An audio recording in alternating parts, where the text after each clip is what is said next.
Strangely, Joe Biden and Donald Trump are in agreement on the most important issue in the 2024 presidential election, as they take savage, possibly campaign-defining swings at Republicans they accuse of slashing retirement benefits. Both the current and former presidents, who are acerbic rivals with little else in common, are pressuring their adversaries into political retreats and efforts to cover up prior support for changes that could reduce Medicare and Social Security benefits. Their approach is supporting a truism of presidential election campaigns that candidates who even consider the idea of reforming these beloved entitlement programs for seniors are playing with fire. With his customary candor, Donald Trump has branded Florida Governor Ron DeSantis as a wheelchair-over-the-cliff kind of guy for voting in favor of non-binding resolutions that would have raised the retirement age for the majority of seniors to 70. He favored privatizing Social Security as a candidate for the congressional seat in 2012. DeSantis, however, insisted in a Fox News interview last week, "We're not going to mess with Social Security in an effort to allay his vulnerability on the subject." Trump has continued the attacks despite his own suggestions for cuts to these programs while serving as president. At the Conservative Political Action Conference last Saturday, he declared, "We're not going back to people who want to destroy our great Social Security system, even some in our own party. I wonder who that might be. They want to raise the minimum age for Social Security to 70, 75, or even 80 in some cases, and who are out to cut Medicare to a level that will be unrecognizable." A different Republican candidate emerged a few days later, providing Biden and Trump with a fresh opportunity. Nikki Haley, a former governor of South Carolina, was compelled to clarify on Thursday that her outspoken but vague call for raising the retirement age the day before was only intended to refer to Americans who are currently in their 20s and, therefore, at least 50 years away from receiving pensions. Her explanation won't shield the former UN ambassador from Trump, who is once again dividing his party by attacking rivals who have advocated for maintaining traditional conservative orthodoxy regarding the program's elimination or modification. As he asserts that only he can stop a covert GOP plan to slash the crucial programs, Biden will undoubtedly draw attention to Haley's comments as well. "I promise that Social Security and Medicare will remain unaltered. Guaranteed," the president asserted on Thursday in Philadelphia. "As MAGA Republicans have threatened to do, I won't let it be gutted or eliminated." During his State of the Union address last month, Biden forced Republicans to declare on camera that they support strengthening Social Security and Medicare. And he's basing his likely re-election campaign on the issue's most aggressive Democratic campaign in years.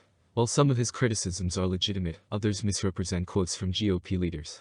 However, they remain effective because both he and Trump are aware that when conservatives claim they have no plans to cut Medicare retirement benefits, they are typically trying to recover from a negative situation. And the general public is on Biden's side. For instance, a Fox News poll conducted last month revealed that Democrats are preferred over Republicans to handle Medicare and Social Security better, by a margin of 23 points, by 16 points. It makes sense why Biden appears to enjoy this particular political battleground. Unsolvable issue. The peculiar convergence of strategies from a former president who sought to annul an election to a successor who believes his administration is essential to preserving democracy says a lot about each man's political instincts, antecedents, and campaign strategy. It also reflects how the Republican Party is changing under Trump, who has torn it away from its corporate, ideologically pure conservative roots in order to forge a new coalition with working-class voters, often in the Midwest. In a certain sense, a presidential campaign should naturally touch on what may be the most contentious domestic issue in the coming years. But when candidates exploit it to energize their supporters, it only makes it more challenging to address in politics. This is especially true of entitlements, which cut into the core ideologies of both parties and served as a dividing line for many years before Trump took control of the GOP. Since Franklin Roosevelt's New Deal reforms, which he implemented as president from 1933 to 1945, Democrats, particularly Presidents Lyndon Johnson, Barack Obama, and Joe Biden, have sought to use the power of the state to protect the living conditions and health care of less fortunate and elderly Americans. Republicans, starting with President Ronald Reagan in the 1980s, have increasingly sought to find ways to reduce or eliminate government involvement in healthcare, and to find ways to shift some of the burden to the private sector, in an effort to undo FDR's New Deal reforms and LBJ's Great Society initiative from the 1960s. They frequently paid a high price. A disastrous second term was a result of Republican President George W. Bush's failed attempt to partially privatize Social Security. Additionally, Trump continues to criticize Paul Ryan, a former House Speaker who supported a similar plan. While sounding the alarm about threats to senior social programs may be a clever political ploy, particularly in terms of mobilizing older voters more likely to cast ballots, it rarely addresses the program's dire solvency issues. According to the most recent Congressional Budget Office estimate, the Social Security Retirement Trust Fund may run out by 2032. Benefits could be reduced by at least 20% at that point, due to a rapidly aging population, fewer workers contributing to the program, and other factors. According to the trustee's most recent projection, Medicare's Hospital Insurance Trust Fund, or Part A, will only be able to fully pay for scheduled benefits until 2028. This puts Medicare in an even more precarious position. In the South Court Auditorium at the White House complex on February 16, 2023 in Washington, D.C., President Joe Biden discusses the American response to the high-altitude Chinese balloon and 3 other objects that were recently shot down by the U.S. military over American airspace.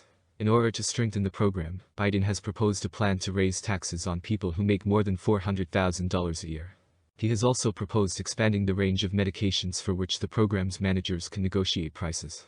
His new budget, which was unveiled on Thursday, will help shape the message of his likely re-election campaign. He claims that action wouldn't result in benefit reductions and would keep Medicare financially stable until 2050. In order to protect Social Security for the future, the president also wants to increase payroll taxes on those who make more than $400,000. There is an infinitesimal chance, however, that the Republican-led House will agree to tax increases, so Biden's plan represents more a device to deliver a political message than a viable plan. It's unclear how Trump would save these programs if he wins back the White House, despite his warnings to his fellow Republicans not to cut them. However, staying silent is not an option. It's also not clear how other Republicans can square the circle, despite their claims that they don't want to raise taxes or cut benefits. Currently, Social Security and Medicare are not included in Florida Senator Rick Scott's proposal to review all spending programs every 5 years. His initial strategy, which he unveiled while serving as the head of the Senate GOP campaign, incensed his fellow Republicans in the chamber, particularly Minority Leader Mitch McConnell, who saw it as a political liability right away. That hasn't stopped Biden from asserting that it is Republican policy on numerous occasions. In the meantime, House Speaker Kevin McCarthy declared that Social Security and Medicare cuts are completely off the table in negotiations with Vice President Biden over raising the government's borrowing ceiling later this year. But that puts him in a tough spot because it means that the GOP will likely have to target other social programs that may also not be popular with voters in order to keep their promise to cut spending. The proposal by French President Emmanuel Macron to raise the retirement age from 62 to 64 sparked nationwide strikes and protests. Even China's Communist Party is having trouble as the world's most dynamic emerging economy faces severe costs due to a declining birth rate. There doesn't seem to be an obvious way to protect these crucial programs, on which millions of Americans rely, in the US, regardless of who wins the White House and Congress elections in 2024. And the clock is ticking.